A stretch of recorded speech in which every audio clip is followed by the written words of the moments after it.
Do you struggle with getting out of the bunker on a consistent basis? You definitely want to stay tuned for this video because I'm going to show you how to get out every single time on demand and help you convert more up and downs. So stay tuned.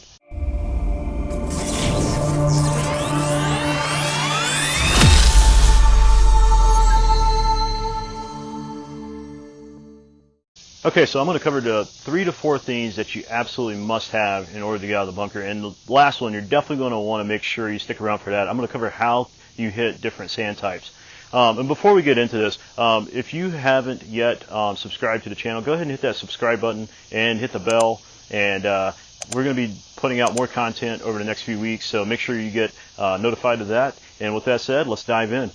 So the big thing that you absolutely must have, and well, when you watch all the great players, right, the number one thing that you have to have is a consistent entry point into the sand. And it's something that not many people really talk about. You know, one of the best bunker players of all time is Gary Player. And if you ever watch Gary set up, one of the big things that I love about how Gary sets up is he puts a lot of weight on his left side, and he puts a lot of weight positioned over here. And what he's doing, he's working on making sure that his entry point is going to be up closer to the ball. The number one mistake that I see with a lot of players, and the reason why they struggle so much in this game, is because they are trying to help the ball out of the sand. And that's the last thing that you want to do, because what happens is you'll end up trying to keep all your weight back here, and what's going to take place is it's going to shift your entry point from being closer to way behind. And that's where you see that shot. It hits like that, and you leave it right in here in the front of the bunker in front of you. Not what you want. So the first thing that you want to start off with is draw a line just like this in the sand, okay? You want to make a consistent line here. And then what you want to do is set up where that line is directly off the left heel, okay? And then what you want to do is take your setup. What I like to do for a setup is set up where you have a little bit of a wrist hinge here. And it's almost like if I were to lean with a flat left wrist, what I'm doing is I'm bringing it back just like that. Okay? And then the other thing I'm doing is leading the face open just like this right here because of that. What I'm not doing is opening it up like that. There's a big difference here. So this is something I picked up from Andrew Rice, and he does a lot of really good, he has a lot of good stuff in the wedge project, and a lot of short game related stuff. So this is something that I picked up from him, and I definitely give credit where credit's due, and this is something that I absolutely love, because it's something that you see in a lot of great bunker players. So the first thing you want to do, weight's going to be more on the left side. You're going to lean this back just a little bit, okay? And the purpose behind that is we're going to use the bounce of the wedge. Now, once you get the setup, take a few swings, and the objective is to try to get this on the line, and I'm doing a pretty good job here getting in front of it, but I actually want to hit it here.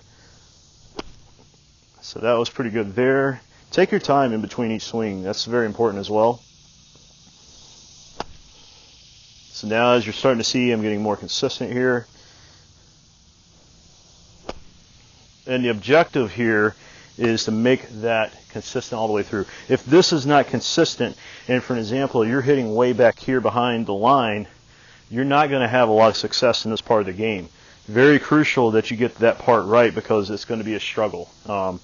Because this right here is the number one thing that you must have in order to have a consistent, repeatable game in the bunker, okay?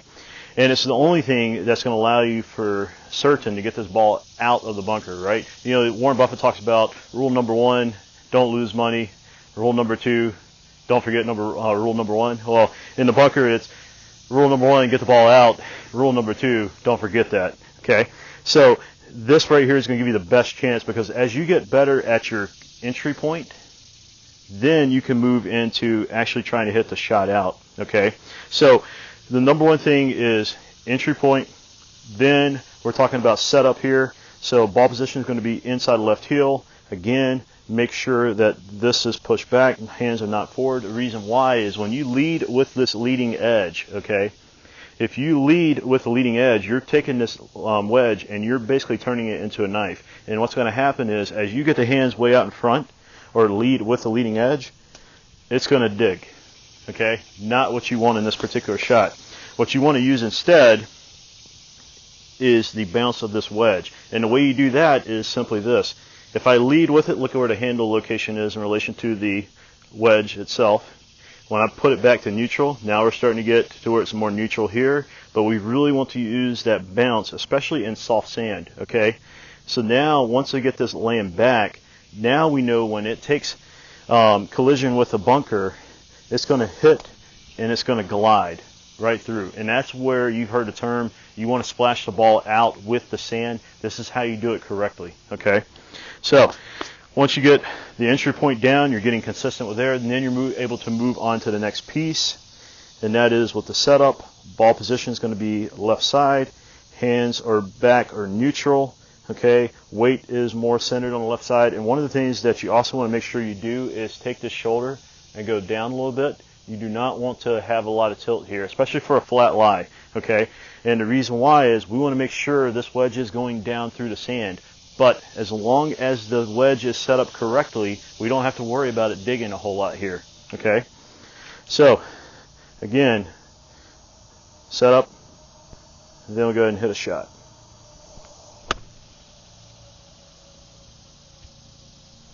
And that's how you hit a bunker shot, guys. Now, one of the things I want to touch on real quickly, I told you at the beginning, we're going to cover how to hit hard and soft sand.